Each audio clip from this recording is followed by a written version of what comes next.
Hello friends, welcome to Edu India by Rohit. मैं रोहित आप सभी दोस्तों का स्वागत करता हूं। तो आशा करता हूं कि आज हम पढ़ने वाले हैं सिंधु घाटी सभ्यता। ठीक है, और सिंधु घाटी सभ्यता के बारे में जो भी महत्वपूर्ण प्रश्न हैं उनको अच्छे से समझेंगे और उनसे संबंधित जो भी जानकारियां हैं उनको हम पढ़ने वाले हैं। ठीक है, तो आज का जो हमारा वीडियो है ये है सिंधु घाटी सभ्यता पर, और सिंधु घाटी सभ्यता से संबंधित जो भी महत्वपूर्ण प्रश्न हैं उनको अच्छे से समझेंगे। जैसे कि हमने बात करें तो पहाड़ काल को बहुत ही अच्छे से समझा था, और जो है 6 वीडियो के अंतर्गत पहाड़ काल के जो भी महत्वपूर्ण प्रश्न एवं जो भी महत्वपूर्ण बातें थी एवं जो भी विशेषताएं थी उनको अच्छे से समझा, और जो है एक कंप्लीट रूप से उसको जो है पहाड़ काल को हमने समझा था। ठीक है, उसी प्रकार से हम सिंधु घाटी सभ्यता को भी पढ़ने वाले हैं। और ये सिंधु घाटी जो सभ्यता है इसकी यदि बात करें तो ये हमारा दूसरा चैप्टर है, और इसके बाद मैं आपको दिखा दूँ, ये हमारा दूसरा चैप्टर है सिंधु घाटी सभ्यता, और इसको अच्छे से समझने के बाद हम जो है नेक्स्ट चैप्टर को पढ़ेंगे। ठीक है, तो इसमें लगभग 200 से अधिक प्रश्न हैं मतलब इस चैप्टर में, और उनको एक एक 1 बाय 1 वीडियो के माध्यम से हम पढ़ने वाले हैं और अच्छे से समझेंगे। ठीक है, तो हम इसके बारे में सबसे पहले एक समझ बना लें।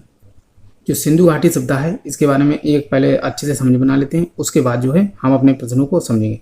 सिंधु घाटी सभ्यता विश्व की सबसे प्राचीन सभ्यताओं में एक मानी जाती है, और जो सिंधु घाटी की सभ्यता थी इसको हम कांस्ययुगीन सभ्यता के नाम से भी जानते हैं। सिंधु घाटी सभ्यता को कांस्ययुगीन सभ्यता क्यों कहते हैं? क्योंकि इसमें तांबा प्लस टिन ये 2 धातुएं होती हैं जिसको मिलाने से कांसा बनता है। ठीक है, तो कांसा बनने के कारण जो है इसको कांस्ययुगीन सभ्यता के नाम से जाना जाता है, क्योंकि कांसा इस सिंधु घाटी सभ्यता में सर्वाधिक प्रयोग होता था। ठीक है, और इसको नगरीय सभ्यता के नाम से भी जाना जाता है। क्योंकि नगरीय सभ्यता इसलिए कहते हैं क्योंकि यहाँ जितने भी स्थल मिले हैं उनका जब उत्खनन हुआ तो यहाँ पर जो है ग्रिड पद्धति अर्थात जिसे कहते हैं नगर नियोजन प्रणाली, तो ये सिंधु घाटी सभ्यता की सबसे प्रमुख विशेषता के रूप में जानी जाती है। ठीक है, तो इसलिए सिंधु घाटी सभ्यता को नगरीय सभ्यता के रूप में जाना जाता है। और सिंधु घाटी सभ्यता जिसकी खोज जब नहीं हुई थी, अर्थात जब सिंधु घाटी सभ्यता के बारे में कोई भी जानकारी नहीं मिली थी, तो इससे पहले वैदिक सभ्यता जिसका कार्यकाल है जैसे बात करें तो 1500 से लेकर 1500 बीसी से लेकर 600 बीसी के बीच वैदिक सभ्यता का कार्यकाल है, और वैदिक सभ्यता की को ही सबसे प्राचीन सभ्यता के रूप में जाना जाता था जब सिंधु घाटी सभ्यता की खोज नहीं हुई थी। ठीक है, लेकिन जब सिंधु घाटी सभ्यता के बारे में जब जानकारी मिल गई तो उसके बाद जो है सिंधु घाटी सभ्यता को ही भारत की बात करें तो भारत की, हालांकि सिंधु घाटी सभ्यता 3 देशों में इसके साक्ष्य मिलते हैं, जैसे पाकिस्तान और हमारे भारत एवं अफगानिस्तान में 2 स्थल मिलते हैं, तो इसलिए सिंधु घाटी सभ्यता को प्राचीन सभ्यताओं में एक माना जाता है। और यह जो मिस्र की सभ्यता है, जैसे कि नील नदी के किनारे है मिस्र की सभ्यता, तो मिस्र की सभ्यता से लगभग 20 गुना बड़ी ये सभ्यता थी। तो आप अंदाजा लगा सकते हैं कि सिंधु घाटी की सभ्यता कितनी बड़ी सभ्यता थी। और जो सिंधु घाटी सभ्यता है इसकी यदि बात करें तो जैसे मिस्र की सभ्यता एवं जो है मेसोपोटामिया की सभ्यता जो है वो दजला एवं फरात नदियों के किनारे जो फैली हुई सभ्यता थी उसे हम मेसोपोटामिया की सभ्यता के नाम से जानते हैं। उसे सुमेरिया की सभ्यता के नाम से भी जानते हैं। और जो मिस्र की सभ्यता थी, जैसे कि नील नदी के किनारे जो सभ्यता थी उसे हम मिस्र की सभ्यता कहते हैं। मिस्र की सभ्यता एवं मेसोपोटामिया की सभ्यता को अगर मिला दिया जाए तो इन दोनों सभ्यताओं को मिलाने के बाद भी इन दोनों से जो है 12 गुना बड़ी सभ्यता थी सिंधु घाटी की सभ्यता। तो सिंधु घाटी की सभ्यता देखा जाए तो सबसे प्राचीन सभ्यताओं में एक थी, एवं ये उन सभ्यताओं से 12 गुना बड़ी सभ्यता थी। इसका जो क्षेत्रफल है यदि बात करें तो 12,99,600 वर्ग किलोमीटर में इसका क्षेत्रफल फैला हुआ था। और मैं बता चुका हूँ कि हमारे भारत और पाकिस्तान एवं जो है अफगानिस्तान में केवल 2 स्थल मिले हैं, और जो पाकिस्तान है इसमें लगभग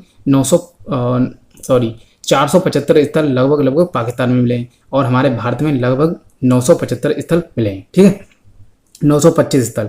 तो इस प्रकार से लगभग में स्थल बताएं तो इसमें लगभग सिंधु घाटी सभ्यता में 1400 स्थलों की खोज हो चुकी है। और जब भारत आज़ाद नहीं हुआ था, भारत की आज़ादी से पहले लगभग इसमें मात्र 40-50 स्थल ही खोजे गए थे। जब हमारा भारत आज़ाद हुआ 1947 में, तो इसके बाद लगभग अब तक जो है 1400 स्थल खोजे जा चुके हैं। और इसका जो क्षेत्रफल है अब तो बढ़कर हो गया लगभग 20 लाख वर्ग किलोमीटर इसका जो है क्षेत्रफल हो चुका है। ठीक है, तो इसमें स्थलों की संख्या बढ़ गई है और जो है इसका क्षेत्रफल भी बढ़ चुका है। और सिंधु घाटी सप्ताह के बारे में हम जो है वन बाय वन जब प्रश्न करेंगे तो उसके माध्यम से भी इसकी जानकारी करेंगे। और मैं बता दूं, अगर आपसे पूछा जाए कि सिंधु घाटी सप्ताह के बारे में सबसे पहले जानकारी किसने दी थी, तो चार्ल्स मैसन जो कि एक ब्रिटिश यात्री था, उसने अपनी एक पत्रिका है उसकी नैरेटिव ऑफ जर्नी, उसने 1826 में उसी ने 1826 में जो है इसके बारे में जानकारी दी थी। और पाकिस्तान को जो बात करें पंजाब प्रांत है जहाँ पर हड़प्पा की खोज हुई थी, तो उसी हड़प्पा के टीले का उसने जो है मतलब यात्रा के समय और उसने जानकारी दी थी कि यहाँ पर कोई सभ्यता रही है, लेकिन उसने जो है लोगों का ध्यान अपनी तरफ नहीं खींच पाया। और हालांकि सबसे पहले अगर पूछा जाए कि सिंधु घाटी सप्ताह के बारे में जानकारी किसने दी, तो उसी का नाम आता है, अर्थात चार्ल्स मैसन का नाम आता है, जिसने 1826 में इसके बारे में जानकारी दी। इसके बाद अगर पूछा जाए तो इसके बाद आता है अलेक्जेंडर कनिंघम की बात करें तो अलेक्जेंडर कनिंघम को भारतीय पुरातत्व विभाग का जनक भी कहा जाता है।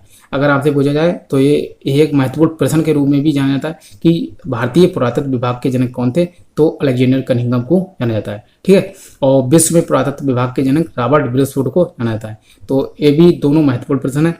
और इसके बाद यदि बात करें तो जो सिंधु घाटी सप्ताह है इसकी खोज हुई थी 1921 में, इसकी खोज हुई थी।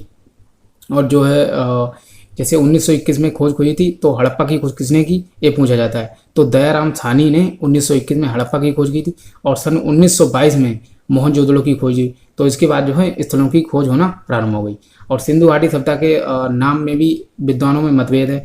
कुछ विद्वान मानते हैं कि इसका नाम जो है हड़प्पा सप्ताह, और इसके बाद कुछ कहते हैं सिंधु सप्ताह और कुछ कहते हैं सिंधु घाटी सप्ताह, और मतलब डिफरेंट नाम है सिंधु घाटी सप्ताह के। ठीक है, लेकिन सबसे ज़्यादा जो महत्वपूर्ण है वो देखा जाए तो जो आजकल बोलचाल की भाषा में सिंधु घाटी सप्ताह के नाम से ही जाना जाता है, लेकिन सबसे जो महत्वपूर्ण नाम है वो हड़प्पा सप्ताह के नाम से जाना जाता है, क्योंकि सिंधु घाटी सप्ताह में लगभग अब तक 1400 स्थल खोजे जा चुके हैं। इसीलिए इसका जो नामकरण है इसमें हड़प्पा सप्ताह के नाम से जाना जाता है। क्यों? क्योंकि सिंधु घाटी सप्ताह का जो पहला स्थल था वो हड़प्पा ही था, इसीलिए सिंधु घाटी सप्ताह को हड़प्पा सप्ताह के नाम से जाना जाता है। ठीक है, तो बहुत सारी बातें हमने कर ली। और से यदि बात करें तो जब हड़प्पा सप्ताह की खोज हुई थी तो उस समय जो पुरातत्व विभाग के हेड थे वो थे सर जॉन मार्शल। ठीक है, सर जॉन मार्शल ने 1902 से लेकर 1928 तक जो है उसके पुरातत्व विभाग के हेड के रूप में कार्य किया था। और उसी समय 1921 में हड़प्पा की खोज हुई थी, दयाराम साहनी ने खोज की थी। और उसी इसके क्रम में जो है 1922 में मोहनजोदड़ो की खोज हुई थी, जो कि राखालदास बनर्जी ने की थी। तो हम बहुत सारी बातें कर चुकी हैं और हम जो है वन बाय वन प्रश्न के माध्यम से भी आगे जानकारी प्राप्त करते रहेंगे। ठीक है, अब अपने प्रश्नों को प्रारंभ करते हैं, क्योंकि सिंधु घाटी सप्ताह जो है ये बहुत ही बड़ा चैप्टर है और इसको जो है वन बाय वन अच्छे से हम समझते हुए चलेंगे और जानकारी भी लेते रहेंगे। ठीक है, तो अब हम आगे बढ़ते हैं। तो अब हम ये हमारा है पहला प्रश्न। ठीक है, और प्रश्नों को बहुत ही अच्छे से समझेंगे और अच्छे से समझते हुए चलेंगे। सिंधु घाटी की शासन व्यवस्था यहाँ पर पूछा गया है। ये प्रश्न पूछा गया है DSSSB PGT में पूछा गया है 2019 में। सिंधु घाटी की शासन व्यवस्था कैसी है, तो यहाँ पर शासन व्यवस्था कैसी थी ये पूछा गया है। तो यहाँ पर यदि बात करें तो इसका जो उत्तर है वो है ओलिगार्की। अब ये ओलिगार्की क्या होता है? ओलिगार्की की यदि बात करें तो इसमें इसका अर्थ होता है कि ऐसी सत्ता जिसमें जो शासन था वो जो उच्च वर्ग के लोग थे, जैसे बड़े वर्ग, यहाँ पर जो का अनुमान लगाया जाता है, क्योंकि यहाँ पर जो सबूत मिले हैं या साक्ष्य मिले हैं उनको जो है पूर्ण रूप से पढ़ा तो गया नहीं, तो इसके आधार पर ही अनुमान लगाया है। तो ओलिगार्की का अर्थ होता है कि जो शासन था वो मतलब उच्च वर्ग के लोगों के हाथ में था, अर्थात जो यहाँ पर उच्च वर्ग के साक्ष्य मिले हैं तो कहा जाता है कि बड़े अर्थात बनिया वर्ग जो था वो यहाँ पर उच्च वर्ग था। ठीक है, तो इसे यही साक्ष्य लगाया जाता है, क्योंकि सिंधु घाटी सप्ताह की जो लिपि है उसे पढ़ा नहीं जा सका है। हालांकि लिपि तो मिली है लेकिन उसको पढ़ा नहीं जा सका है। और सिंधु घाटी सप्ताह को आद्य ऐतिहासिक सप्ताह के अंदर, आद्य ऐतिहासिक काल के अंदर रखा जाता है। ठीक है, तो अब हम जो है इसके बारे में थोड़ा जानकारी ले लें, उसके बाद हम नेक्स्ट क्वेश्चन की ओर बढ़ेंगे। तो इसका जो आंसर तो हमने बता दिया कि भी है। इसमें क्या है कि हड़प्पाई राजनीतिक संरचना का सबसे पहले सैद्धांतिक प्रकाश जो स्टुअर्ट प्रेगट ने डाला था। और बात करें ये अत्यंत केंद्रीय साम्राज्य था जो पुरोहित द्वारा संचालित हो। पुरोहित अर्थात जो बात करें जो शिक्षा से संबंधित लोग होते हैं पुरोहित, उनके बारे में बताया गया। तो अर्थात यहाँ पर क्योंकि यहाँ पर जो लिपि उसे पढ़ा तो जानेंगे, यहाँ पर केवल अनुमान ही लगाए गए हैं, तो पुरोहित द्वारा संचालित होता था। हड़प्पा तथा मोहनजोदड़ो दो राजधानी थी। तो स्टुअर्ट जो पिगट है इसने बताया था कि हड़प्पा और मोहनजोदड़ो को सिंधु घाटी सभ्यता की राजधानी के रूप में बताया था स्टुअर्ट पिगट ने। तो यह एक प्रश्न भी पूछा गया था कि किस विद्वान ने कहा है कि हड़प्पा एवं मोहनजोदड़ो सिंधु घाटी सभ्यता की राजधानी थी, तो स्टुअर्ट पिगट। ठीक है, हम आगे बढ़ते हैं। नेक्स्ट क्वेश्चन है हमारा दूसरा, हड़प्पा में कितने धान गोष्ठ थे। अगर आपसे पूछा जाए कि हड़प्पा में कितने धान गोष्ठ थे तो जो है 6। जो हड़प्पा में धान गोष्ठ अर्थात जो धान्यागार थे जिसमें जो है अनाज को रखा जाता था, तो ये पूछा गया है। तो यहाँ पर 6 धान गोष्ठ थे। ठीक है, तो इसके बारे में एक बार जो है थोड़ा समझ लेते हैं। हड़प्पा को 6 खाने की 2 पंक्तियों में निर्मित कुल 12 कक्षों वाले एक अन्नागार का मतलब अवशेष प्राप्त हुआ है। जो सिंधु जैसे हड़प्पा सभ्यता है, सॉरी जो हड़प्पा सभ्यता है उसको सिंधु घाटी सभ्यता भी कहते हैं। तो इसके कई सारे नाम भी हैं। और यदि हम बात करें तो हड़प्पा जो है ये स्थल भी है, क्योंकि ये जो सिंधु घाटी सभ्यता का पहला स्थल था, मैं आपको बता चुका हूँ कि वो हड़प्पा ही था। तो इसलिए सिंधु घाटी सभ्यता को हड़प्पा सभ्यता के नाम से जाना जाता है। और यहाँ पर एक अन्नागार मिला है। जो अन्नागार की यदि बात करें तो अन्नागार मोहनजोदड़ो में भी मिला है। तो 2 स्थलों से अन्नागार के साथ मिलते हैं, जैसे हड़प्पा और दूसरा है मोहनजोदड़ो। इन दोनों स्थलों से जो है विशाल अन्नागारों के साथ मिलते हैं। ठीक है, तो यहाँ पर अन्नागार मिला है और वो 6 खानों में अर्थात 2 पंक्तियों में विभक्त है। और कुल 12 कच्चे इसमें हैं अन्नागार में, जिसमें जो है अन्न या फिर जो अनाज होता है उसको रखा जाता है। इसका कुल क्षेत्रफल जो है 2745 वर्ग मीटर से अधिक था। तो इसकी विशेष बात थी। अब हम नेक्स्ट क्वेश्चन को देख लेते हैं। नेक्स्ट क्वेश्चन है जो हमारा ये है तीसरा, राजस्थान के कालीबंगन और हरियाणा के बनावली के हड़प्पा पूर्व की अवस्था स्पष्ट रूप में क्या थी। तो ये प्रश्न पूछा गया है। राजस्थान की कालीबंगा, जो कि कालीबंगा की बात करें तो ये राजस्थान में पड़ता है। और राजस्थान के कहाँ पड़ता है तो ये हनुमानगढ़ जिला है, जिसे हम वर्तमान में तो हनुमानगढ़ जिले में है और इसे पहले जो है गंगानगर जिले के नाम से जाना जाता था, जहाँ कालीबंगा स्थित है। ठीक है, और हरियाणा की बात करें तो बनावली, जो बनावली है इसकी यदि बात करें तो ये रंगोई नदी के किनारे और ये हरियाणा में पड़ता है। तो पूछा गया है कि राजस्थान के कालीबंगन और हरियाणा के बनावली के हड़प्पा पूर्व की अवस्था स्पष्ट रूप में थी। तो चालकोलिथिक जो हड़प्पा सभ्यता है इससे पहले की यदि बात करें तो ताम्रपाषाण काल के बाद ही हड़प्पा सभ्यता का उदय हुआ था। ठीक है, तो चालकोलिथिक अर्थात ताम्रपाषाण काल को चालकोलिथिक भी कहा जाता है। ठीक है, तो ये DSSS PGT में 2019 में पूछा गया था। अब इसके बारे में देख लेते हैं थोड़ा सा, इसके बाद आगे बढ़ते हैं। राजस्थान के कालीबंगा और हरियाणा के बनावली के हड़प्पा पूर्व की अवस्था मुख्य रूप से चालकोलिथिक या फिर ताम्रपाषाणिक थी। ठीक है, तो इसकी महत्वपूर्ण बात थी। और कालीबंगा की यदि बात करें तो कालीबंगा जो है इसकी खोज BB लाल एवं BK थापर ने जो है इसका उत्खनन किया था। और इसकी खोज जो है वो की थी अमलानंद घोष ने। ठीक है, तो कालीबंगा की खोज किसने की, अमलानंद घोष ने। और इसके जो उत्खनन करता है वो है BB लाल एवं BK थापर। और ये मैं बता चुका हूँ कि राजस्थान के हनुमानगढ़ जिले में स्थित है। और जो है यहाँ से कई सारे साक्ष मिले हैं। यहाँ से अग्निकुंड के भी साक्ष मिलते हैं और अग्निकुंड के साक्ष कालीबंगा के साथ साथ लोथल से भी मिलते हैं। ठीक है, तो और यहाँ से युगल समाधान भी मिलते हैं। कालीबंगा से जो है एक युगल समाधान मिलता है, अर्थात 2 व्यक्तियों को एक साथ जो है दफना दिया गया था। तो यहाँ से एक युगल समाधान मिलता है कालीबंगा से। और उसी प्रकार इसके साथ साथ जो है लोथल से 3 युगल समाधान मिलते हैं। तो पूछा जाता है कि युगल समाधान कहाँ से मिलते हैं, तो कालीबंगा एवं लोथल का नाम आता है। कालीबंगा से 1 युगल समाधान और लोथल से 3 युगल समाधान के साथ मिलते हैं। और कालीबंगा से बहुत सारे साथ में, कालीबंगा का अर्थ होता है काले रंग की चूड़ियाँ। अब हम जो बनावली इसके बारे में समझ लेते हैं। बनावली जो है यहाँ से बात करें तो मिट्टी का खिलौना जो है यहाँ से हल मिला है, मिट्टी का बना हुआ एक हल मिला है जो कि बनावली से मिला है। ठीक है, बनावली जो कि रंगोई नदी के किनारे और हरियाणा में पड़ता है। और बनावली की बात करें तो इसके खोज करता है रविंद्र सिंह बिष्ट। तो इसको यदि बात करें तो इसको BRS लिखते हैं, BRS, B से बनावली और RS से रविंद्र सिंह बिष्ट। ठीक है, तो रविंद्र सिंह बिष्ट ने इसका जो है खोज करता है और उत्खनन भी कराया था। तो BRS अर्थात बनावली, B से बनावली, RS से रविंद्र सिंह बिष्ट। अब हम आगे समझ लेते हैं नेक्स्ट क्वेश्चन को, जो कि बहुत ही महत्वपूर्ण है, इसलिए उसको भी समझ लेते हैं। जो नेक्स्ट क्वेश्चन है इसकी यदि बात करें तो ये है चौथा हमारा कथन। एक कथन है, दूसरा है कारण। अब दोनों को समझते हैं। सिंधु गंगा मैदानी इलाकों को सिंचाई युक्त फुलवारी और अत्यधिक आबादी से भरपूर होने के लिए हिमालय पर्वत कारण है। इसमें एक प्रश्न कथन ये है कि सिंधु और गंगा के जो मैदानी इलाके हैं इनको सिंचाई युक्त फुलवारी और अत्यधिक आबादी से भरपूर होने के लिए हिमालय पर्वत कारण है। ये बिल्कुल सही बात है, इसको समझेंगे अच्छे से। और दूसरा है कि एशियन नोमैडिज्म के लिए सही एशियन नोमेडिज्म के लिए सही कारण रहा है। अब दोनों को समझते हैं। जो सिंधु गंगा मैदान है, अर्थात सिंधु नदी भी हिमालय पर्वत से निकलती है, गंगा नदी भी देखा जाए तो हिमालय पर्वत से ही निकलती है, ठीक है। तो इसी मतलब ये जो है हिमालय पर्वत के आसपास के क्षेत्रों से निकलती हैं। तो इनका जो क्षेत्र विस्तार है, जैसे सिंधु नदी और गंगा नदी, इनके क्षेत्र विस्तार में जो भी इलाके आते हैं वहाँ पर बहुत ही अच्छी कृषि होती है और वहाँ पर बहुत ही फुलवारी युक्त, मतलब देखा जाए तो बहुत ही अच्छी कृषि होती है, बहुत ही अच्छी फुलवारी होती है। तो उसके कारण जो भी वहाँ का मैदान है बहुत ही फल फूल रहता है, ठीक है। तो यही पूछा गया, सिंधु गंगा मैदानी इलाकों को सिंचाई युक्त फुलवारी, जो सिंचाई की व्यवस्था भी बहुत अच्छे से होती है, सिंचाई युक्त फुलवारी और अत्यधिक आबादी से भरपूर होने के लिए हिमालय पर्वत कारण है, बिल्कुल कारण है। ऑप्शन जो कथन है वो बिल्कुल सही है। कारण एशियन नोमेडिज्म के लिए सही कारण। तो ये जो एशियन नोमेडिज्म है, ये एशियन की बात करें तो ये एशिया में बात करें तो ये मध्य एशिया के शुष्क क्षेत्र में ये पड़ता है, ठीक है। तो ये जो रीजन है इसका ये गलत है। हालांकि जो है अपनी जगह पर सही है, लेकिन जो इसका रीजन है वो गलत है, ठीक है। तो जो कथन है वो सही है और कारण गलत है। अर्थात देखा जाए तो मैं आपको दिखा देता हूँ कि जो कथन तो सही है, तो इसलिए हो जाएगा ये सही है लेकिन आर गलत है, ठीक है। तो अब हम आगे देख लेते हैं। इसके बारे में आपको दिखा देता हूँ जिससे कि आप जो है अच्छे से समझ पाएँ कि इसका रीजन क्या है। यदि बात करें तो पूछा गया सिंधु गंगा घाटी में सिंचाई युक्त फुलवारी, क्योंकि जहाँ पर जो सिंधु नदी है, गंगा नदी है, जो भी हिमालय पर्वत से नदियाँ निकलती हैं वो सदाबहार नदियाँ होती हैं और उनमें बरस भर पानी बना रहता है, जिसके कारण जो है ये सिंचाई के लिए बहुत ही महत्वपूर्ण योगदान निभाती हैं एवं यहाँ पर आबादी भी अधिक पाई जाती है।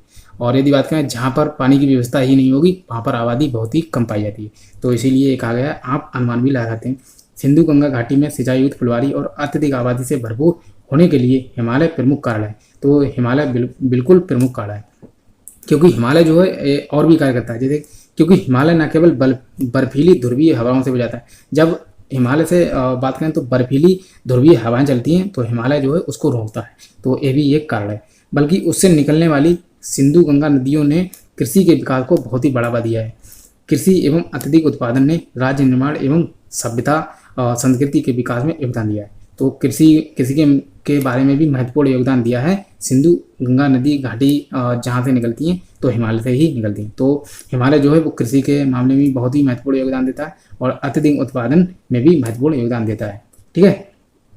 तो कृषि एवं अत्यधिक उत्पादन ने राज्य निर्माण एवं सभ्यता संस्कृति के विकास में बहुत ही महत्वपूर्ण योगदान दिया है। एशियन नोमेडिज्म का जो संबंध है वो भारतीय क्षेत्र से नहीं है, बल्कि इसका क्षेत्र जो है मध्य एशिया के शुष्क क्षेत्र से है। तो यही प्रश्न इसमें पूछा गया है। तो ये मतलब एशिया के मध्य एशिया भाग से जुड़ा हुआ और शुष्क क्षेत्र से, इसलिए इसका रीजन नहीं था। तो ऑप्शन हमने जो सी मारा था वो बिल्कुल सही था। अब हम आगे देख लेते हैं। तो नेक्स्ट प्रश्न है हमारा ऑप्शन जो प्रश्न है 5वां। इसमें दिया है कथन और कारण इसमें भी दिए गए। कांस्य युग में मानव ने तकनीकी संस्कारिता पा लिया था, ठीक है। कांस्य युग में मानव ने तकनीकी संस्कारिता पा लिया था। और यदि बात करें तो कांस्य युग, जिसे सिंधु घाटी सभ्यता में कांस्य युग कहा जाता है, क्योंकि इसमें कांसे का सर्वाधिक प्रयोग हुआ था, इसलिए सिंधु घाटी सभ्यता को कांस्य युग की सभ्यता के रूप में जाना जाता है। मैं आपको पहले भी बता चुका हूँ इसके बारे में। तो कांस्य युग में मानव ने तकनीकी संस्कारिता पा लिया था, अर्थात जो है यहाँ पर तकनीकी जो थी वो डेवलप हो चुकी थी। क्योंकि बात करें तो सिंधु घाटी सभ्यता जो है वो नगरीय सभ्यता के रूप में जानी जाती है, इसलिए कहा जाता है कि मानव ने यहाँ पर जो है तकनीकी का जो है विकास कर लिया था। तो कथन जो है बिल्कुल सही है। दूसरा है कि सभी क्षेत्रों में समृद्ध होने में यही कारण रहा है, अर्थात बात करें कोई भी सभ्यता हो तो उसको सफल होने के लिए एक कारण नहीं हो सकते हैं। तो इसमें कहा गया कि सभी क्षेत्रों में समृद्ध होने के लिए केवल और तकनीकी जो सांस्कृतिकता है यही है, अर्थात एक जो कारण है वो गलत हो जाता है, क्योंकि किसी भी सभ्यता के उत्थान में केवल एक कारण नहीं हो सकता है, ठीक है। तो अब जो कारण है वो गलत है और जो कथन है वो बिल्कुल सही है। तो इसलिए यहाँ पर हो जाएगा ए सही है और लेकिन आर गलत है। Option C is the right answer, ठीक है। और D++ पीजीटी में ये भी पूछा गया था। अब हम आगे देख लेते हैं जो भी नेक्स्ट। तो इसके बारे में पहले थोड़ा व्याख्या भी समझ लेते हैं जिससे कि अच्छी समझ बने। कांस्य युग में मानव तकनीक का काफ़ी विकास हो चुका था एवं स्थायी जीवन की रूपरेखा विकसित हो चुकी है। क्योंकि स्थायी जीवन की बात करें तो जो नवपाषाण काल है, नवपाषाण काल में ही स्थायी जीवन के बारे में अच्छी जानकारी मिलती है। और उसके बाद आता ताम्रपाषाण काल और उसके बाद जो है सिंधु घाटी सभ्यता के काल का प्रारंभ होता है, ठीक है। तो स्थायी जीवन की रूपरेखा विकसित हो चुकी है। क्योंकि स्थायी जीवन की यदि बात करें तो जो सिंधु घाटी सभ्यता है वहाँ पर नगरीय जीवन बहुत ही बेहतरीन था। जो आज के समय से अगर तुलना की जाए तो आज के जैसा ही लगभग था, क्योंकि वहाँ पर समकोण जो वहाँ पर घर मिले हैं वो समकोण पर मिले हैं, क्योंकि वहाँ पर जो सड़कें हैं वो समकोण पर मिली हैं, और जो घर जो हैं वो एक बेहतरीन प्रणाली के माध्यम से सजाए गए थे, और जो है नालियाँ, और वहाँ पर देखा जाए तो आज के समय से कम नहीं थी व्यवस्था सिंधु घाटी सप्ताह में। और वहाँ पर जितने भी घर मिले हैं वो पक्की ईंटों से, हालांकि जो अधिकतर घर मिले हैं वो पक्की ईंटों से ही बने हुए मिले थे। और वहाँ पर क्योंकि सिंधु घाटी सप्ताह जो है वो एक नगरीय सप्ताह के रूप में जानी जाती है। इन्हीं विशेषताओं के कारण जो है सिंधु घाटी सप्ताह को नगरीय सप्ताह कहा जाता है, क्योंकि जो अगर कोई भी जैसे वैदिक सप्ताह की बात करें तो वैदिक सप्ताह को ग्रामीण सप्ताह कहते हैं, क्योंकि वैदिक सप्ताह में जो है छप्पर वगैरह इस प्रकार से जो है, क्योंकि वहाँ पर पक्की ईंटों के साक्ष्य नहीं मिलते हैं वैदिक सप्ताह में, इसलिए वहाँ के लोग जो है झोपड़ी या जो है छप्परों में रहते थे, जिसके कारण उनको जो है बात करें तो उनको ग्रामीण सप्ताह के अंतर्गत रखा जाता है वैदिक सप्ताह को। और वैदिक सप्ताह के निर्माता कौन थे? तो आर्य थे, तो उनको भी हमने समझा। और आगे जो है एक बार समझ लेते हैं। तो कांस्य युग में मानव तकनीक का काफ़ी विकास हो चुका था, स्थायी जीवन की रूपरेखा विकसित हो चुकी थी। हड़प्पा सभ्यता एक कांस्य युगीन संस्कृति थी, तो एज की महत्वपूर्ण बात थी, क्योंकि यहाँ पर सर्वाधिक कांसे का प्रयोग होता। और मानव ने सर्वप्रथम जो है किस धातु का प्रयोग किया था? तो वो है उसका नाम तांबा। और इसका प्रत्यक्ष प्रमाण है, परंतु प्रत्येक क्षेत्र की समृद्धि के लिए मात्र इसे ही एक कारण नहीं माना जा सकता है, ठीक है, क्योंकि साहित्य लिपि इसका जो है अभी तक स्पष्ट रूप से इसको पढ़ा नहीं जा सका, इसीलिए इसको एक रीजन नहीं माना जा सकता। अब हम नेक्स्ट क्वेश्चन को अच्छे से समझ लेते हैं। जो नेक्स्ट क्वेश्चन है हमारा छठा, इसमें कूट भी दिए गए हैं, उनको भी देखते हैं। यदि बात करें तो यहाँ पर हमें मिलाना है। अब मिलाना क्या है कि इनके जो जैसे स्थल हैं, जो सिंधु घाटी सप्ताह इसके स्थल दिए गए, और उनको जो है वहाँ से जो भी साक्ष्य मिले हैं उनको मिलाना है। तो हड़प्पा की यदि बात करें, जो हड़प्पा स्थल है ये सिंधु घाटी सप्ताह का पहला स्थल है, इसीलिए सिंधु घाटी सप्ताह को हड़प्पा सप्ताह के नाम से जानते हैं। तो हड़प्पा जो है यहाँ से क्या मिला है? तो यहाँ से 837 जो कब्रिस्तान है यहाँ से मिला है, तो ये बिल्कुल सही मिला हुआ है। लोथल की बात करें तो लोथल से क्या मिला है? लोथल से गोदीवाड़ा, अर्थात जो गोदीवाड़ा की बात करें तो गोदीवाड़ा क्या होता है? ये पत्तन नगर अर्थात एक बंदरगाह होता है, तो ये भी यहाँ से मिला है, क्योंकि लोथल। और कालीबंगा से क्या मिला था? तो कालीबंगा से अब यहाँ पर जो है बदलना है, तो कालीबंगा से जुता हुआ खेत के साथ मिलते हैं, ठीक है, तो कालीबंगा से मिलते हैं। और जो मोहनजोदड़ो से नर्तकी की मूर्ति मिलती है, तो ये जो है ऑप्शन। अब मैं ऑप्शन बता देता हूँ। हड़प्पा से एक अर्थात ए का वन, तो ए का वन बिल्कुल सही है, और देखते हैं और ए का वन है 2 में। इसके बाद जो है लोथल से गोदीवाड़ा अर्थात बी का 2, अर्थात यहाँ पर भी 2 हैं अभी।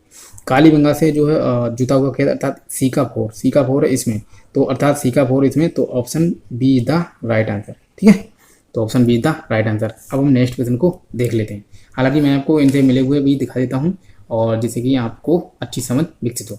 यदि बात करें तो हड़प्पा जो है यहाँ से 837 कब्रिस्तान मिला है, लोथल से गोदीवाड़ा, और जो है कालीबंगा से जुता हुआ खेत के साथ मिलते हैं, कालीबंगा से नर्तकी की मूर्ति मिलती है, ठीक है, तो ये जो है बिल्कुल सही है। और बात करें तो ये जो प्रश्न है ये यूपी पीसीएस प्री में आया हुआ है, और आरपीएससी राजस्थान के अंदर पब्लिक सर्विस कमीशन का जो एग्जाम होता है वहाँ भी पूछा गया है, तो उत्तर प्रदेश पीसीएस और आरपीएससी में पूछा गया था, तो इसलिए ये प्रश्न जो है बहुत ही महत्वपूर्ण हो जाता है। अब हम नेक्स्ट क्वेश्चन को देख लेते हैं। तो नेक्स्ट क्वेश्चन है हमारा, वो भी महत्वपूर्ण है। यदि बात करें तो 7वां प्रश्न है, निम्नलिखित में से कौन सा एक हड़प्पा स्थल नहीं है? तो ये प्रश्न, जो हड़प्पा सप्ताह में जो भी स्थल प्राप्त हुए थे उनमें से वो नहीं है, अदरवाइज वो किसी भी सप्ताह का हो सकता है। तो बात करें चन्हुदड़ो, ये बिल्कुल है, कालीबंगा ये भी बिल्कुल है, राखीगढ़ी ये भी बिल्कुल है, ठीक है, तो ये तो तीनों है, लेकिन अतरंजी खेड़ा तो ऑप्शन जो है ये नहीं है, अर्थात यही हमारा उत्तर है, ठीक है। तो अतरंजी खेड़ा की यदि बात करें तो यहाँ से लोहे के जो है सबसे प्राचीनतम साक्ष्य मिलते हैं। लोहे के अतरंजी खेड़ा स्थित कहाँ है? अतरंजी खेड़ा एटा जिला उत्तर प्रदेश में स्थित है, ठीक है, तो यहाँ से लगभग 1000 ईसा पूर्व के जो है लोहे के साक्ष्य मिलते हैं। और मैं और भी इसके बारे में थोड़ी जानकारी दे दूँ, जैसे कि बात करें जो अतरंजी खेड़ा है यहाँ से लोहे के प्राचीनतम साक्ष्य मिलते हैं, और इसी के कारण बताया जाता है कि यहाँ से 1000 ईसा पूर्व के साक्ष्य मिलते हैं, 1000 BC के, ठीक है। तो जो लोहे की प्राचीनता है वो 1000 BC मानी गई है। लेकिन एक बात करें जैसे एक मैं आपको आगे बता दूंगा इसके बारे में अच्छे से, ठीक है। तो जो यहाँ पर जो हमारा उत्तर है वो है option C is the right answer. और मैं आपको बताऊँ चन्हुदड़ो जो कि चनुदड़ो कहाँ स्थित है? तो चनुदड़ो पाकिस्तान के सिंध प्रांत में सिंधु नदी के जो है बाएं तट पर स्थित है चनुदड़ो। और इसके साथ साथ चनुदड़ो के कोटदीजी, जो कोटदीजी है वो भी सिंधु नदी के बाएं तट पर ही स्थित है। ठीक है, तो जो चनुदड़ो एवं कोटदीजी दोनों एक ही जगह पर स्थित हैं और एक ही मतलब बात करें तो सिंधु नदी के जो सिंधु नदी बहती है सिंधु नदी के बाएं तट पर स्थित है। और स्थित कहाँ है? तो पाकिस्तान के जो है सिंध प्रांत में ये दोनों स्थित हैं। ठीक है, चनुदड़ो और कोटदीजी, इसके साथ साथ मैंने दोनों ही बता दें। और चनुदड़ो के खोजकर्ता कौन है? तो अनरेस्ट मैके हैं, अनरेस्ट मैके। ठीक है, तो अनरेस्ट मैके एवं मजूमदार ने जो है इसका उत्खनन एवं खोज की थी चनुदड़ो की। और बात करें कालीबंगा, जो कालीबंगा है ये इसके बारे में हम पढ़ भी चुके हैं। कालीबंगा की जो बात करें तो खोज किसने की थी? खोज की थी अमलानंद घोष ने। और इसका उत्खनन किसने किया था? तो बीबी लाल एवं बीके थापा ने इसका उत्खनन किया था। कालीबंगा का अर्थ होता है काले रंग की चूड़ियाँ। और यहाँ से अग्निकुंड 7 अग्निकुंड के साक्ष्य भी मिले हैं। और यहाँ से जो है युगल समाधान भी मिले हैं। और जो है यहाँ से जुते हुए खेत के प्रमाण भी मिले हैं। यहाँ से भूकंप के भी साक्ष्य मिले हैं। और यहाँ से 2 फसलों को एक साथ बोए जाने के भी साक्ष्य मिले हैं। और यहाँ से बहुत सारी चीज़ें मिली हैं। ठीक है, तो अब हम नेक्स्ट राखीगढ़ी की बात करें तो राखीगढ़ी हरियाणा के जिंद जिले में स्थित है। हरियाणा के जिंद जिले में स्थित है। और जो है हिंडन नदी के राखीगढ़ी जो है ये घग्गर नदी के किनारे स्थित है। और उसी प्रकार से कालीबंगा भी घग्गर नदी के किनारे स्थित है। और ये हिमाचल प्रदेश में जो पीजीटी का एग्जाम होता है 2020 में हिमाचल पीजीटी 2020 में पूछा गया था। ठीक है, अब इसको जो है एक बार हम थोड़ा इससे संबंधित जो भी फैक्ट हैं उसको भी देख लें जिससे कि एक अच्छी समझ विकसित हो। ठीक है, तो बात करें अतरंजी खेड़ा जो कि हड़प्पा का स्थल नहीं है। और इसके यदि बात करें तो ये पहाड़ काल में इसके बारे में, हालांकि जब 1000 BC में इसके साक्ष्य मिलते हैं तो ये उत्तर वैदिक काल से संबंधित है। ठीक है, और इसके बारे में हमने पहाड़ काल में भी अच्छे से समझा था। तो ये हड़प्पा स्थल नहीं है। ये स्थल उत्तर प्रदेश के एटा जिले में स्थित है। मैंने आपको बताया था गंगा की सहायक नदी है जो काली, जैसे काली की बात करें तो इसको काली नदी को जो है शारदा नदी के नाम से भी जाना जाता है। और काली नदी के तट पर स्थित एक प्रागैतिहासिक स्थल है। इसकी खोज 1961 में जो है अलेक्जेंडर कनिंघम ने की थी। ठीक है, तो महत्वपूर्ण फैक्ट मिले कि जो अतरंजी खेड़ा है इसकी खोज 1961 में हुई थी। और अलेक्जेंडर कनिंघम जिन्हें भारतीय पुरातत्व विभाग का जनक कहा जाता है उन्होंने इसकी खोज की थी। ठीक है, और गंगा नदी की सहायक काली नदी के तट पर जो है ये साक्ष्य मिला था। ठीक है, तो बहुत सारी बातें हमने कर ली। अब हम नेक्स्ट प्रश्न को देखते हैं। तो नेक्स्ट प्रश्न जो है हमारा 8वां, हालांकि मैं आपको सब कुछ दिखा रहा हूँ कि जो उत्तर है वो भी दिख रहा है आपको। तो हड़प्पा निवासियों का किसके साथ समुद्री मार्ग से संपर्क था? तो ऑप्शन ए जो मेसोपोटामिया है। बात करें तो जो मेसोपोटामिया की सभ्यता है जिसकी जो सभ्यता है दजला फरात नदियों के किनारे जो सभ्यता स्थित है उसे हम मेसोपोटामिया की सभ्यता के नाम से जानते हैं। और ये जो सभ्यता है यदि इसकी बात करें तो पूर्वी सीरिया, दक्षिणी पूर्वी तुर्की, इराक का अधिकांश भाग, ये इराक, सीरिया और जो है तुर्की, ये 3 देशों में लगभग इसका जो है मतलब क्षेत्र विस्तार फैला हुआ था मेसोपोटामिया की सभ्यता का। ठीक है, और मेसोपोटामिया की सभ्यता को ही बात करें तो जैसे मेसोपोटामिया की सभ्यता है इसको कई नामों से भी जाना जाता है।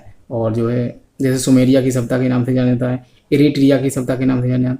और मेसोपोटामिया की सभ्यता के अंतर्गत 4 सभ्यताएं जो है मौजूद थी, उनको जो है सम्मिलित रूप से मेसोपोटामिया कहा जाता है। और जो है इसके बाद यदि बात करें तो इसमें लिखा हुआ है, इसको व्याख्या में समझ लेते हैं।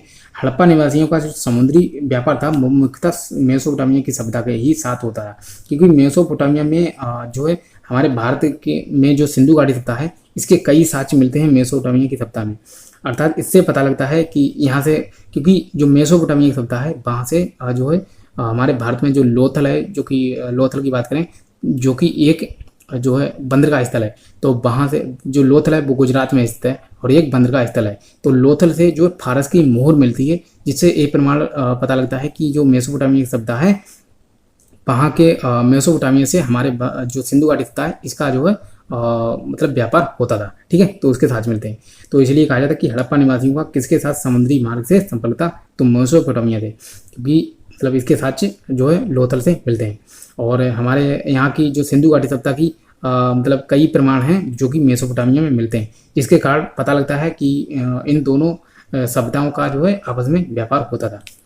अरब सागर के तट पर स्थित लोथल नगर पश्चिम एशिया से जो है व्यापार का प्रमुख बंदरगाह था। यही बात अभी हमने पढ़ी थी। और लोथल जो कि एक महत्वपूर्ण बंदरगाह स्थल था। अब हम आगे समझ लेते हैं जो भी नेक्स्ट प्रश्न है। इसकी यदि बात करें तो जो नेक्स्ट प्रश्न है हमारा जो है इसको समझते हैं। इसमें पूछा गया कि निम्नांकित में से किस राज्य में हड़प्पा कालीन अवशेष प्राप्त नहीं हुए। तो ऐसा कौन सा राज्य जिसमें हड़प्पा कालीन अवशेष प्राप्त नहीं हुए। तो जो सिंधु घाटी सभ्यता है इसमें बात करें तो भारत के कई राज्य हैं जिसमें जो है हड़प्पा कालीन स्थल मिलते हैं, लेकिन कुछ राज्य ऐसे भी हैं जहाँ पर बिल्कुल साक्ष्य नहीं मिलते हैं। जैसे दक्षिण भारत की यदि बात करें तो दक्षिण भारत में सिंधु घाटी सभ्यता के अवशेष ना के बराबर मिलते हैं, मतलब मिलते ही नहीं है। ठीक है, तो यदि बात करें तो तमिलनाडु, जो तमिलनाडु है तमिलनाडु में कोई भी स्थल प्राप्त नहीं हुआ है सिंधु घाटी सभ्यता का। पंजाब से भी कई स्थल प्राप्त हुए हैं, जैसे हमारा भारत का भी पंजाब है। पंजाब जो है ये हमारे भारत में भी और पाकिस्तान में भी पड़ता है। तो हमारे भारत में रोपड़ है, संगौल है, मतलब कई पड़ते हैं स्थल। तो बात करें तो पंजाब में भी पड़ते हैं।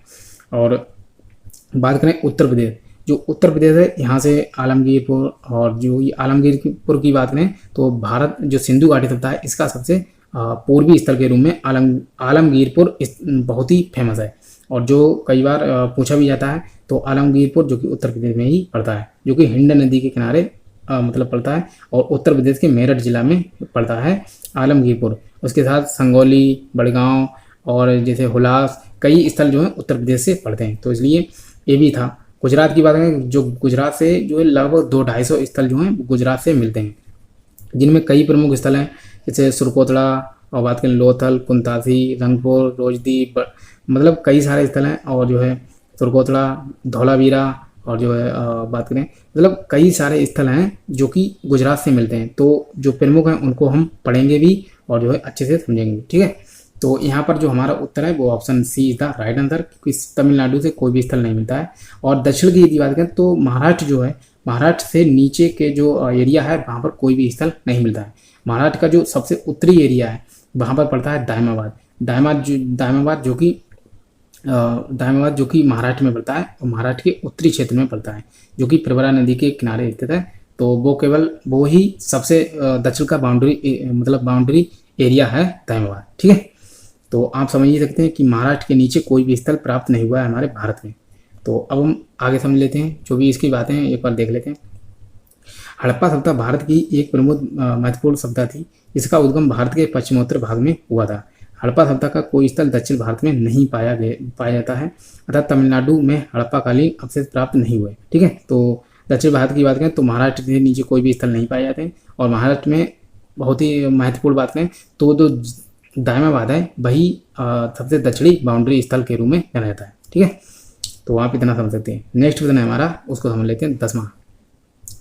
और ये जो प्रश्न है ये मध्य प्रदेश असिस्टेंट प्रोफेसर 2017 में पूछा गया था। ठीक है, तो नेक्स्ट प्रश्न है हमारा, हड़प्पा संस्कृति स्थल धौलावीरा। ये धौलावीरा तो बहुत ही प्रमुख है, बहुत ही महत्वपूर्ण है और इसको अच्छे से समझेंगे। भारत के किस राज्य में स्थित है। तो जो धौलावीरा है ये गुजरात में स्थित है। और गुजरात में कहाँ स्थित है तो ये कच्छ की खाड़ी पड़ती है उसी में स्थित है धौलावीरा। और धौलावीरा की यदि बात करें तो इसको याद करने का मैंने एक ट्रिक बनाया है कि DRS, ठीक है, और एक बनाया है DJP। तो ये दो मैंने ट्रिक बनाए हैं कि D से धौलावीरा, R से रविंद्र सिंह बिष्ट। ठीक है, तो DRS मतलब DRS जैसे होता है कि जो क्रिकेट देखते होंगे वो जानते होंगे कि DRS क्या होता है। तो DRS, D से धौलावीरा, RS से रविंद्र सिंह बिष्ट। तो इन जो रविंद्र सिंह बिष्ट हैं उन्होंने धौलावीरा का उत्खनन कराया था। और DJP अर्थात JP जोशी जो हैं, T से धौलावीरा और JP इसे जगपति जोशी जो हैं उन्होंने धौलावीरा की खोज की थी। और धौलावीरा है कहाँ तो एक कच्छ की खाड़ी गुजरात में पड़ता है। और अर्थात जगपति जोशी ने धौलावीरा की खोज की थी और रविंद्र सिंह बिष्ट जो हैं उन्होंने उत्खनन कराया था। ठीक है, और जो धौलावीरा है ये लूनी नदी की सहायक हैं, जैसे मनहर एवं मानसेरा नदी है उन्हीं नदियों के किनारे अर्थात उनके संगम पर स्थित है धौलावीरा। ठीक है, और इसके साथ साथ जो धौलावीरा है इसके साथ साथ दो स्थल और भी हैं जो कि कच्छ खाड़ी में महत्वपूर्ण रूप से जाने जाते हैं। जैसे बात करें एक है देसलपुर और दूसरा है सुरकोतड़ा एवं देसलपुर धौलावीरा के साथ ही कच्छ की खाड़ी में स्थित है। ठीक है, और सुरकोतड़ा एक ऐसा स्थल जहाँ से घोड़े की हड्डी के साक्ष्य मिलते हैं। और सुरकोतड़ा की खोज जो है वो भी जगपति जोशी ने ही की थी धौलावीरा के मतलब समान ही। ठीक है, जैसे धौलावीरा की खोज जगपति जोशी ने की थी उसी प्रकार सुरकोतड़ा जो कि कच्छ की खाड़ी में ही स्थित है उसकी खोज भी जगपति जोशी ने की थी। ठीक है, तो ये महत्वपूर्ण बात थी। और सुरकोतड़ा से बात करें तो एक जो है सबसे पहली बात तो घोड़े की हड्डी के साथ कहाँ से मिले तो सुरकोतड़ा से। और दूसरा जो मिलता है कल कलश सावधान के भी साथ मिलते हैं सुरकोतला से। ठीक है, तो अब हम आगे देख लेते हैं, जो भी इसके बारे में महत्वपूर्ण बातें उसको भी समझ लेते हैं। गुजरात में स्थित धौलावीरा भारत में स्थित हड़प्पा सभ्यता का सबसे बड़ा नगर है। जो धौलावीरा है, अब तक की खोज के अनुसार मैं बता रहा हूँ आपको, अगर आपसे पूछा कि धौलावीरा भारत में, इसका मतलब क्या है, तो भारत में जो है राखी गढ़ी के बाद ये दूसरा सबसे बड़ा स्थल के रूप में जाना जाता है। हमारे भारत के अगर देखा जाए तो सिंधु घाटी सभ्यता का जो हमारे भारत में है, भारत में राखी गढ़ी सबसे बड़ा स्थल के रूप में जाना जाता है। और जो है कई स्थल ऐसे हैं जिनकी खोज अभी भी जारी है, जैसे एक पाकिस्तान में है गनवेरी बाल, तो वो भी एक बहुत बड़ी साइट के रूप में जाना जाता है। और जो धौलावीरा है इसका भी उत्खनन अभी जारी है। ठीक है, तो धौलावीरा भी धौलावीरा नहीं, सॉरी, राखी गढ़ी की बात करें तो इसकी भी मतलब उत्खनन अभी जारी है। ठीक है, तो राखी गढ़ी हमारे भारत का सबसे बड़ा स्थल के रूप में जाना जाता है, जो कि पड़ता है हरियाणा के जिंद जिले में। और जो धौलावीरा इसको हम पढ़ ही चुके हैं कि गुजरात के कच्छ जिले में ये पड़ता है। ठीक है, तो मैंने आपको बताया कि जो भी महत्वपूर्ण जानकारियाँ हैं उसको हम अच्छे से समझते हुए चलेंगे, भले ही टाइम थोड़ा अधिक लग जाए। तो गुजरात में स्थित धौलावीरा भारत में स्थित हड़प्पा सभ्यता का सबसे बड़ा स्थल था। हालांकि बात करें तो ये पहले के साक्ष्यों के अनुसार है, लेकिन वर्तमान में राखी गढ़ी भारत में सिंधु घाटी सभ्यता का सबसे बड़ा स्थल के रूप में जाना जाता है। और पूरी सिंधु घाटी सभ्यता में जो है मोहनजोदड़ो सबसे बड़ा स्थल के रूप में जाना जाता है।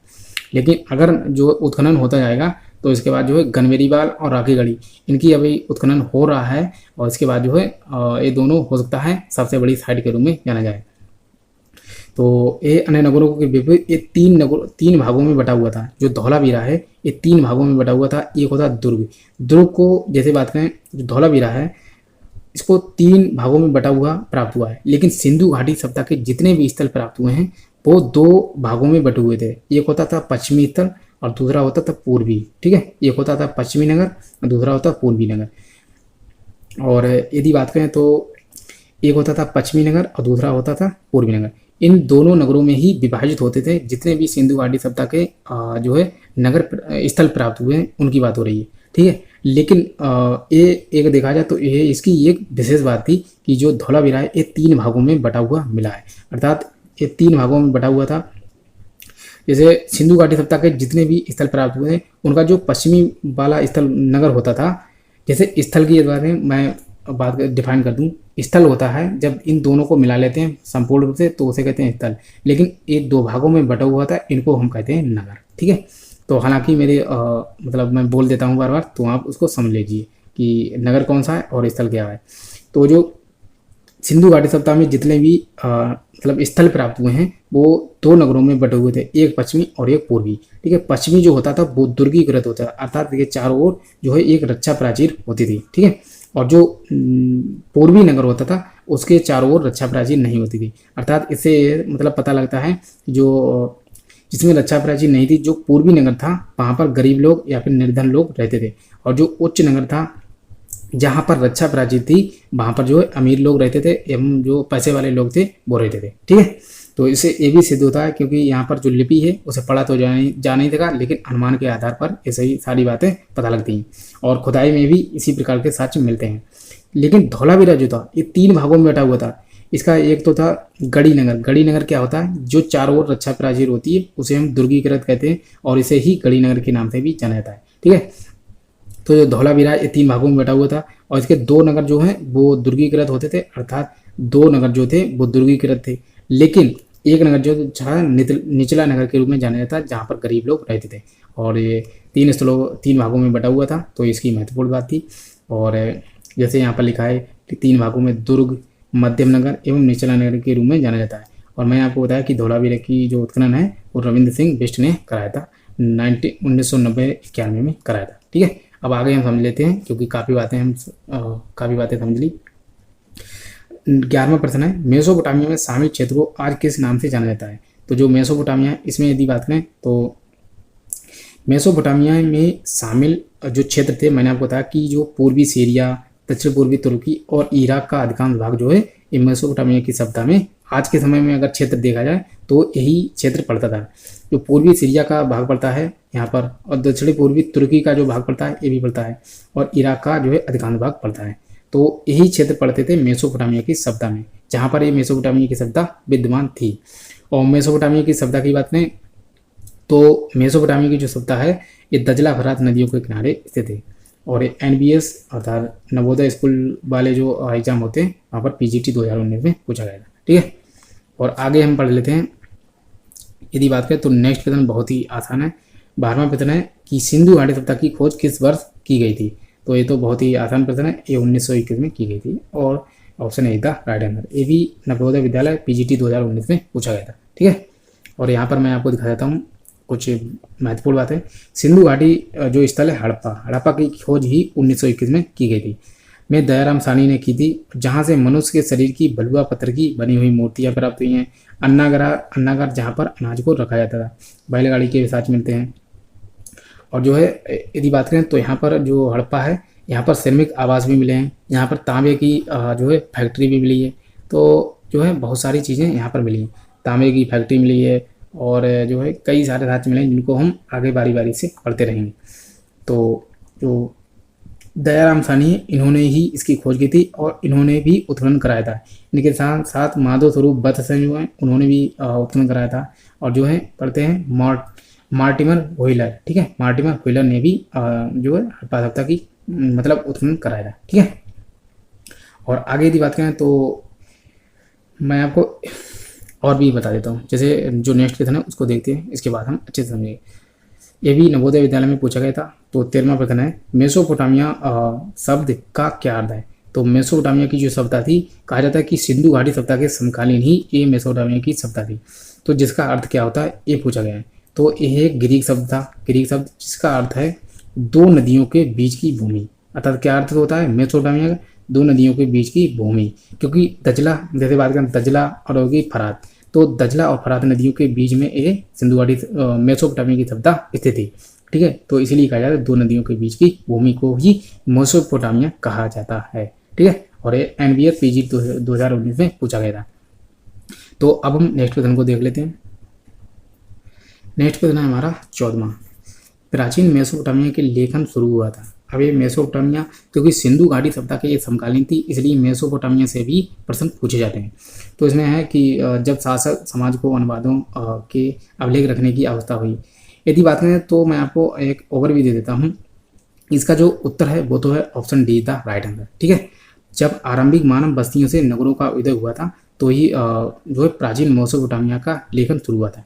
और ये DSSS PGT 2016 में पूछा गया था, ठीक है। तो इसलिए महत्वपूर्ण हो जाता है। जो मेसोपोटामिया की सभ्यता थी इससे पूछा था कि बहुत सारी यहाँ से समानता थी, बहुत सारी असमानताएं थी, तो उनको भी हम जो है आगे पढ़ेंगे, ठीक है। तो मेसोपोटामिया की जो सभ्यता थी प्राचीन मेसोपोटामिया के लेखन का शुरू हुआ था तो जब आरंभिक मानव बस्तियों से नगरों का उदय हुआ था तभी इसका लेखन प्रारंभ हुआ था।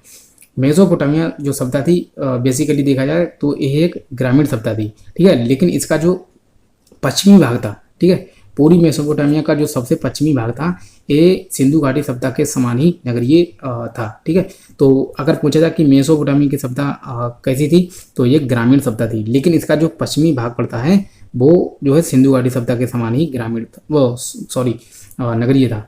लेकिन जो मेसोपोटामिया की सभ्यता यहाँ पर कच्ची ईंटों के प्रमाण मिले हैं और जो सिंधु घाटी सभ्यता वहाँ पर अधिकतर जो है वो पक्की ईंटों के ही जो घर हैं वो मिले हैं, ठीक है।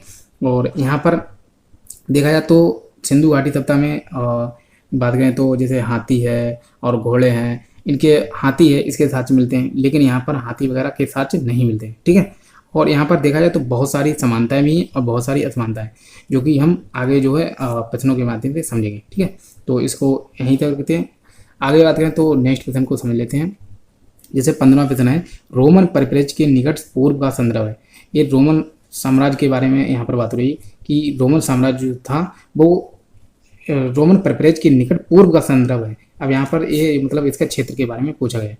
तो यहाँ का क्षेत्र की बात करें तो जो रोमन साम्राज्य था ये भूमध्य सागर के पूर्व में स्थित क्षेत्र को ही रोमन साम्राज्य के रूप में जाना जाता था, ठीक है। भूमध्य के पूर्व में जो स्थित क्षेत्र से ही कहते हैं। और ये DSSS PGT 2016 में पूछा गया था, ठीक है। तो इसके बारे में आगे समझ लेते हैं नेक्स्ट क्वेश्चन को। जो नेक्स्ट क्वेश्चन है हमारा 16वां, बहुत ही महत्वपूर्ण है। सिंधु घाटी सभ्यता का उद्घाटन अभी तक नहीं किया गया है, निम्नलिखित कारणों पर विचार करें। उद्घाटन इसका क्यों नहीं किया गया उसको समझ लेते हैं। उनकी भाषा के बारे में कोई जानकारी नहीं है, बिल्कुल सही। अभिलेखों की छोटी लंबाई है, ये भी बात सही है। द्विभाषा लेखों की अनुपस्थिति है। तो यहाँ पर ये तीनों ही विशेषताएं पाई गई, जिसके कारण अभी तक सिंधु घाटी सभ्यता का उद्घाटन नहीं किया गया, क्योंकि यहाँ पर जो भी लिपि प्राप्त हुई है उसे पढ़ा तो जा नहीं सका, ठीक है, जिसके कारण जब पढ़ा नहीं जाएगा तो उसका उद्घाटन कहाँ से होगा। तो यही सारी बातें हैं। तो अर्थात ऑप्शन बात करें तो 1, 2, 3 अर्थात तीनों ही सही हैं। तो ऑप्शन डी था राइट आंसर। और ये मैं आपको दिखा देता हूँ, ये TGT 2016 में पूछा गया था, ठीक है। तो ये बहुत ही महत्वपूर्ण हो जाता है। और मैं आपको दिखा भी देता हूँ, जैसे यहाँ पर यही सारी बातें पूछेंगी कि ये तीनों ही इसकी विशेषताएं, हालांकि इसीलिए इसका उद्घाटन नहीं किया गया है। तो अब हम नेक्स्ट प्रश्न को देख लेते हैं। जो नेक्स्ट प्रश्न है हमारा 17वां, निम्नलिखित में से कौन सा उत्तर प्रदेश का स्थल सिंधु सभ्यता का केंद्र नहीं है। तो कौन सा स्थल ऐसा है जो सिंधु सभ्यता का केंद्र नहीं है। तो यहाँ पर बात करें हुलास, जो कि बात करें तो ये सहारनपुर जिले में पड़ता है। तो ये तो है, ठीक है, ये तो है। आलमगीरपुर, जो कि बात करें तो उत्तर प्रदेश में ही पड़ता है आलमगीरपुर, और हिंडन नदी के किनारे पड़ता है। लेकिन आलमगीरपुर एक बहुत ही महत्वपूर्ण स्थल है। सिंधु घाटी सभ्यता का सबसे पूर्वी जो बाउंड्री लाइन है, अर्थात सबसे पूर्वी स्थल जो है वो आलमगीरपुर ही जाना जाता है, ठीक है। तो इसलिए ये महत्वपूर्ण हो जाता है। और बात करें कोल्डीवा, कोल्डीवा जो है ये तो बात करें तो ये पहाड़ काल में पड़ता है, ठीक है। तो इसलिए ये गलत हो जाता है। Option D is the right answer, क्योंकि कोल्डीवा की बात करें तो ये पहाड़ काल में, इसके बारे में हमने पढ़ा था, कई बार इसको पढ़ा था कि यहाँ से 6000 BC के जो है चावल के प्रमाण कहाँ से मिलते हैं। तो कोल्डीवा से ही मिलते हैं, जो कि प्राचीन साक्ष्य मिलते हैं। और जो है कोल्डीवा से क्या पढ़ा कि डोरी छाप मृतभांड भी मिलते हैं। और कोल्डीवा कहाँ था, तो उत्तर प्रदेश के इलाहाबाद में स्थित था, और ये नव पहाड़ काल से संबंधित था। बहुत सारी बातें यहाँ से हमने पढ़ी थी, ठीक है। और जो सोती है, ये सोती जो है, हालांकि सोती जो स्थल है ये हमारे उत्तर प्रदेश में ही पड़ता है, लेकिन एक सोती संस्कृति भी है, सोती संस्कृति जो कि राजस्थान में पड़ती है। और जो है ठीक है, तो सोती संस्कृति कहाँ पड़ती है, तो वो पड़ती है राजस्थान में, लेकिन सोती जो स्थल है ये पड़ता है उत्तर प्रदेश के सहारनपुर जिले में, ठीक है। अब इसके बारे में एक बार देख लेते हैं। तो option D is the right answer, क्योंकि ये पहाड़ काल से संबंधित था। सिंधु सभ्यता के प्रमुख स्थलों में उत्तर प्रदेश का विशेष योगदान है। यहाँ के प्रमुख स्थल जो आलमगीरपुर है, सोती है, हुलास है। मैंने आपको कहा कि जो सोती एवं हुलास हैं ये सहारनपुर जिले में पड़ते हैं। और जो आलमगीरपुर है ये तो पड़ता है जो है आलमगीरपुर कहाँ पड़ता है, तो हिंडन नदी के किनारे पड़ता है और उत्तर प्रदेश के मेरठ जिला में पड़ता है। जबकि कोल्डीवा जो कि इलाहाबाद में पड़ता है, मैंने आपको बताया, और ये पाषाणकालीन स्थल है, ठीक है। तो इसलिए ये गलत हो जाता है। अब इस वीडियो का जो है लास्ट क्वेश्चन देख लेते हैं, इसके बाद हम जो आगे के चैप्टर को जो है नेक्स्ट वीडियो में कंटिन्यू करेंगे। मेसोपोटामिया में निम्नलिखित में किस भाषा ने सुमेरियन भाषा को प्रतिस्थापित किया था। तो जो है अक्काडियन, अक्काडियन जो भाषा थी इसी ने मेसोपोटामिया में जो ही बात करें सुमेरियन, जैसे मेसोपोटामिया में निम्नलिखित में से किस भाषा ने, सुमेरियन भाषा पहले चल रही थी यहाँ पर मेसोपोटामिया, और इसको किसने प्रतिस्थापित किया, ये प्रश्न पूछा गया। तो अक्काडियन भाषा ने। पहले यहाँ पर मेसोपोटामिया में सुमेरियन भाषा चलती थी, और इसी के कारण इसको सुमेरिया की सभ्यता भी कहा जाता है मेसोपोटामिया को। तो बाद में जो है अक्काडियन भाषा ने इसका स्थान ले लिया था। तो यही इसका उत्तर है, और एक के भी ये TGT 2018 में पूछा गया था, ठीक है। इसके बारे में जो भी जानकारी है उसको देख लेते हैं, इसके बाद हम अपनी वीडियो को समाप्त करेंगे। तो इसके बारे में समझ लेते हैं। मेसोपोटामिया की सबसे पुरानी जो भाषा थी वो सुमेरियन थी, ठीक है। तो सबसे पुरानी भाषा अगर पूछी जाए तो ये मेसोपोटामिया की सुमेरियन थी, ये सबसे पहले बोली जाती थी। इसके बाद बात करें तो सुमेरियन का स्थान लगभग 2400 ईसा पूर्व के बाद जो है धीरे धीरे अक्काडी, जो अक्काडी भाषा, जैसे अक्काडियन लिखा हुआ था तो अक्काडी भाषा ने ले लिया। सबसे पहले मेसोपोटामिया में सुमेरियन भाषा बोली जाती थी, लेकिन बाद में अक्काडी भाषा या अक्काडियन भाषा ने इसका स्थान ले लिया था। इस भाषा में जो बात करें तो कीलाकार लेखन का रिवाज ईस्वी सन की पहली शताब्दी तक रहा। जो मेसोपोटामिया की सभ्यता है, यहाँ पर जो भी बात करें तो यहाँ पर कीलाकार लिपि का प्रमाण मिलता है। जो कीलाक्षर लिपि है वो मिलती है मेसोपोटामिया में, लेकिन हमारे भारत में कौन सी लिपि मिलती है, तो है बात करें तो भावचित्रात्मक, या फिर जिसे बास्ट्रोफेडन या पिक्टोग्राफिक, या मतलब इस प्रकार से जाना जाता है। तो कीलाकार जो लिपि है वो मिली है मेसोपोटामिया में, और हमारे भारत में भावचित्रात्मक लिपि मिली है, ठीक है। लेकिन उसको अभी तक पढ़ा नहीं जाता है। और यहाँ पर जो है जो कीलाकार लिपि है, यहाँ पर लगभग 900 अक्षरों के प्रमाण मिले हैं, ठीक है। तो 900 अक्षरों की ये लिपि थी, और हमारे भारत की जो भारत की जो सिंधु घाटी सभ्यता है उसमें लगभग 400 अक्षरों के प्रमाण मिले हैं, और मेसोपोटामिया में लगभग 900 अक्षर मिले हैं, ठीक है। तो ये था विशेष बात। और इसके बाद जो है यदि हम बात करें तो ये हमारा लास्ट क्वेश्चन था। अब जो नेक्स्ट क्वेश्चन है उसको हम नेक्स्ट वीडियो में करेंगे, ठीक है। तो आशा करता हूँ कि ये वीडियो आपको पसंद आएगा, और इस वीडियो को पूरा देखना और उसको जो भी महत्वपूर्ण बातें थी मैंने आपको बताया, और अगले जो वीडियो आएगा उसमें हम नेक्स्ट वीडियो को अच्छे से कंटिन्यू करेंगे और उसको अच्छे से समझेंगे भी, ठीक है। और एक अच्छे से डीपली से पढ़ते हुए हम इस वीडियो को जो है इस चैप्टर को अच्छे से जो है पूर्ण रूप से समाप्त करेंगे, ठीक है। तो मिलते हैं नेक्स्ट वीडियो में, तब तक चैनल से जुड़े रहिए। जय हिंद, वंदे मातरम।